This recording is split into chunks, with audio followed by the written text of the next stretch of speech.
Hello friends, இந்த வீடியோவில் நம்ம லன்ச் ரெசிபி தான் என்ன அப்படின்னு பார்க்க போகிறோம். ஸோ வீடியோ ஸ்கிப் பண்ணாமல் ஃபுல்லாக பாருங்கள். நீங்களும் இதே மெத்தடில் லன்ச் ப்ரிப்பேர் பண்ணி பாருங்கள். டேஸ்ட் ரொம்ப சூப்பராக இருக்கும். வாங்க வீடியோக்குள்ளே போகலாம். மார்னிங்கே லன்ச் ப்ரிப்பேர் பண்ணிவிட்டேன். முன்னாடி நாள் நைட்டே சுண்டலை ஊற வச்சு எடுத்துட்டேன்.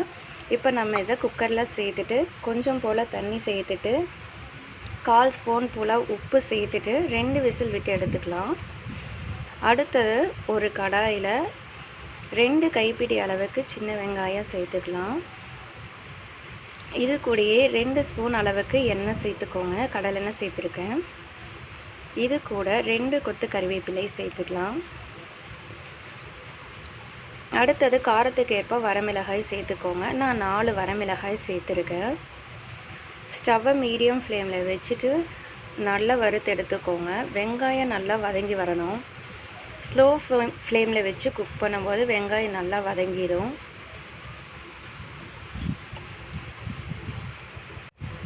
இந்த குழம்புக்கு வெங்காயம் நல்லா வதங்கி வரணும். அப்போ தான் டேஸ்ட் ரொம்ப சூப்பராக இருக்கும். பாருங்கள், வெங்காயம் இது போல் நல்லா கலர் சேஞ்ச் ஆகி வதங்கி வந்துருச்சு. இப்போ நம்ம இது கூட கொஞ்சம் போல் தேங்காய் துருவல் சேர்த்துக்கலாம். தேவைன்னா சேர்த்துக்கோங்க, இல்லைன்னா ஸ்கிப் பண்ணிக்கோங்க. நம்ம இதை ஆற வச்சுட்டு மிக்ஸி ஜாரில் சேர்த்து ஸ்மூத் பேஸ்ட்டாக அரைச்சி எடுத்துக்கலாம். அடுத்தது காய்கறிகளை கட் பண்ணி எடுத்துக்கலாம். வெண்டைக்காய், கத்திரிக்காய் எடுத்துருக்கேன். வெண்டைக்காய் ஓரங்களை கட் பண்ணிவிட்டு இது போல் கட் பண்ணி எடுத்துக்கோங்க. வெண்டைக்காய் ஃப்ரை தான் இன்றைக்கி நான் பண்ண போகிறேன். காய் எல்லாத்தையுமே வாஷ் பண்ணிவிட்டு எடுத்துக்கோங்க. இந்த ரெசிபி ரொம்ப சூப்பராக இருக்கும். குழந்தைகளுக்கு ரொம்பவே பிடிக்கும். கட்டாயமாக ட்ரை பண்ணி பாருங்கள். இதில் நான் சில்லி பவுடரும் கோதுமை மாவும் லைட்டாக உப்பும் சேர்த்துட்டு தான் ஃப்ரை பண்ணியிருப்பேன். ஆல்ரெடி சில்லி பவுடர்லேயே நமக்கு உப்பு இருக்கும். நம்ம கார்ன்ஃப்ளவர் மாவு சேர்த்துறதுக்கு பதிலாக நான் கோதுமை மாவு சேர்த்துருக்கேன். கோதுமை மாவுக்கு மட்டும் கொஞ்சம் போல் உப்பு சேர்த்துட்டு எல்லாத்தையும் நல்லா மிக்ஸ் பண்ணி ஒரு அரை மணி நேரம் போல் ஊற வச்சுட்டு அதுக்கப்புறம் ஃப்ரை பண்ணி எடுத்தோன்னா டேஸ்ட் ரொம்ப சூப்பராக இருக்கும். வெண்டைக்காய் பிடிக்காதுன்னு சொல்கிற குழந்தைகளுக்கு இந்த மாதிரி செஞ்சு கொடுங்க, விரும்பி சாப்பிடுவாங்க. இதோட ஃப்ளேவரும் ரொம்பவே வித்தியாசமாக இருக்கும். கட்டாயமாக ட்ரை பண்ணி பாருங்கள். வெண்டைக்காய் நல்லா வாஷ் பண்ணிவிட்டு காட்டன் கிளாத்தில் அப்படியே ஈரமெல்லாம் போகிற அளவுக்கு நம்ம தொடச்சி எடுத்துட்டு அதுக்கப்புறம் இந்த மாதிரி ட்ரை பண்ணலுங்க. ஆல்மோஸ்ட் வெண்டைக்காய் எல்லாத்தையுமே கட் பண்ணி முடிச்சிட்டேன். 1/4 கிலோ அளவுக்கு வெண்டைக்காய் இருக்குது பாருங்கள். இப்போ நம்ம இது கூட சில்லி பவுடர் ஏதோ ஒன்று, கொஞ்சம் போல் கோதுமை மாவு, லைட்டாக உப்பு சேர்த்துட்டு கொஞ்சம் போல் தண்ணி சேர்த்துட்டு கொஞ்சம் கொஞ்சமாக மிக்ஸ் பண்ணிக்கோங்க. இஞ்சி பூண்டோட ஃப்ளேவர் பிடிக்கும் அப்படின்னா இஞ்சி பூண்டு 1 ஸ்பூன் அளவுக்கு சேர்த்துட்டு மிக்ஸ் பண்ணிக்கோங்க. தண்ணிக்கு பதிலாக நீங்கள் தயிர் சேர்த்து செய்யும்போதும் இன்னுமே ஃப்ளேவர் ரொம்ப சூப்பராக இருக்கும். பாருங்கள், எல்லாமே நல்லா மிக்ஸ் ஆகிடுச்சு. இப்போ நம்ம இதை அப்படியே ஒரு 1/2 hour கிட்ட மூடி போட்டு வச்சிடலாம். அடுத்தது மண் பாத்திரத்தில் கத்திரிக்காயையும் கட் பண்ணி எடுத்துக்கலாம். கத்திரிக்காயையும் நான் வாஷ் பண்ணி எடுத்துகிட்டு வந்துட்டேன். கட் பண்ணி எடுத்துக்கலாம். கத்திரிக்காய் சுண்டலும் சேர்த்துட்டு நம்ம புளிக்குழம்பு செய்கிறப்ப அதோட டேஸ்ட் ரொம்ப சூப்பராக இருக்கும். ஃப்ளேவரும் நல்லாயிருக்கும். இப்போ நம்ம மண் பாத்திரத்தில் அடுப்பில் வச்சிடலாம். 2 ஸ்பூன் அளவுக்கு ஆயில் சேர்த்துக்கோங்க. ஸ்டவ் ஆன் பண்ணிடலாம். கொஞ்சம் போல் கறிவேப்பிலையிலே சேர்த்துடலாம். ஸ்டவ்வை மீடியம் ஃப்ளேமில் வச்சுட்டு கத்திரிக்காய் நல்லா வதக்கி எடுத்துக்கோங்க.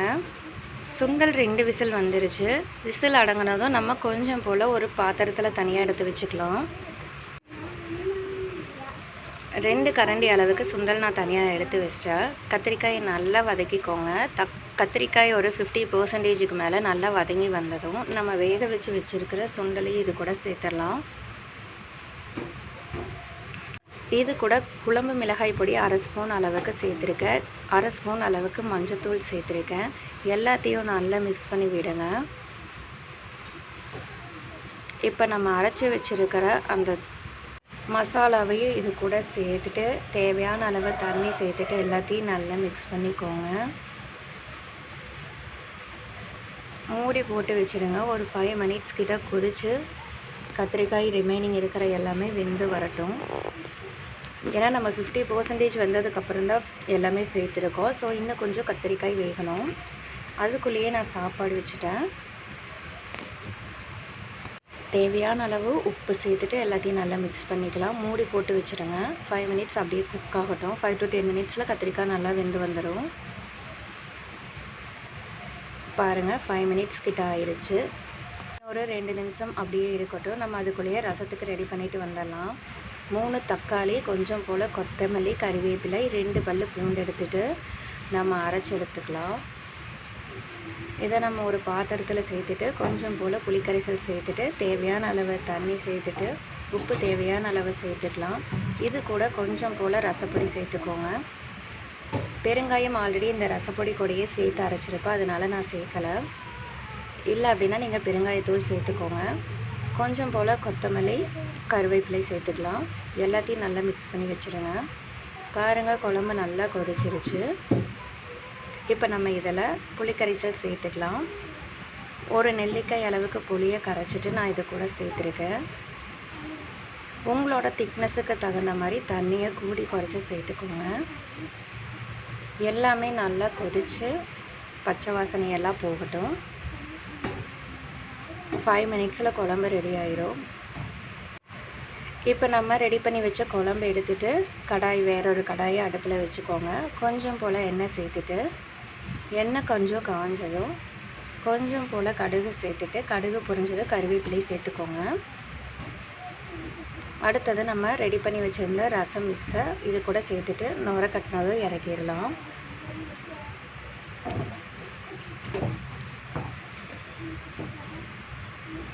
இன்னும் சாப்பாடு விசில் வரல. இப்போ தான் லைட்டாக விசில் பிடிச்சிருக்குன்னு நினைக்கிறேன். 40 நிமிஷத்துலேயே இன்றைக்கி நான் லஞ்சை ப்ரிப்பேர் பண்ணிட்டேன். நீங்களும் இதே மெத்தட்லேயே ட்ரை பண்ணி பாருங்கள்.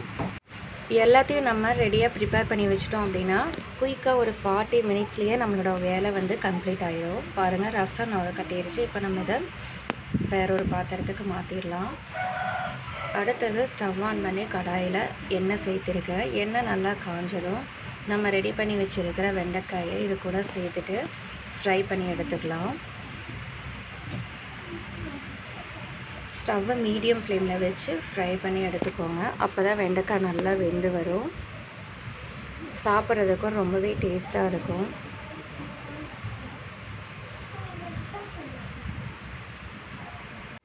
நம்ம எல்லோரும் கிச்சன் வேலை செய்கிறதுக்கு முன்னாடி என்ன செய்யலாம் அப்படிங்கிறத முன்னாடியே ப்ரிப்பேர் பண்ணி எல்லாத்தையும் எடுத்து வச்சிட்டோம் அப்படின்னா ரொம்பவே குயிக்காக நம்ம எல்லாத்தையுமே சமைச்சு முடிச்சிடலாம். நீங்களும் இதே மெத்தடை ஃபாலோ பண்ணி பாருங்கள். வெண்டைக்காய் ஓரளவுக்கு வெந்திருக்கு. இன்னும் கொஞ்சம் நேரம் ஃப்ரை ஆகட்டும். பபிள்ஸ் எல்லாமே கம்மியாயிருச்சு. இப்போ நம்ம இதை ஃபில்டர் பண்ணி எடுத்துக்கலாம். உங்கள் குழந்தைகளுக்கு வெண்டைக்காய் சாப்பிட்றதுக்கு பிடிக்காது அப்படின்னா இந்த மெத்தடில் ட்ரை பண்ணி கொடுத்து பாருங்கள், விரும்பி சாப்பிடுவாங்க. ரிமைனிங் இருக்கிற வெண்டைக்காயை நம்ம இதே போல் பொரிச்சு எடுத்துடலாம். அவ்வளோதாங்க, நம்மளோட லஞ்ச் ரொம்பவே சூப்பராக ரெடி ஆயிருச்சு. நீங்களும் இதே மாதிரியே செஞ்சு பாருங்கள். டேஸ்ட் எப்படி இருந்துச்சுன்னு மறக்காமல் கமெண்ட் பண்ணுங்கள். மறக்காமல் வீடியோ பார்க்குற எல்லோரும் என்னோடய யூடியூப் சேனலை சப்ஸ்கிரைப் பண்ணிக்கோங்க. சுண்டல் உடம்புக்கு ரொம்பவே நல்லது. கட்டாயமாக வாரத்தில் கடைசிக்கு ஒரு டைமாவது எடுத்துக்கோங்க. கீரைகள், பழங்கள் எல்லாமே எடுத்துக்கிறது நம்ம ஹெல்த்துக்கு ரொம்பவே நல்லது. கட்டாயமாக உங்கள் குழந்தைகளுக்கும் இதே போல் நல்லா செஞ்சு கொடுங்க, விரும்பி சாப்பிடுவாங்க. அவ்வளோதான், எல்லாத்தையுமே ஃப்ரை பண்ணி முடிச்சு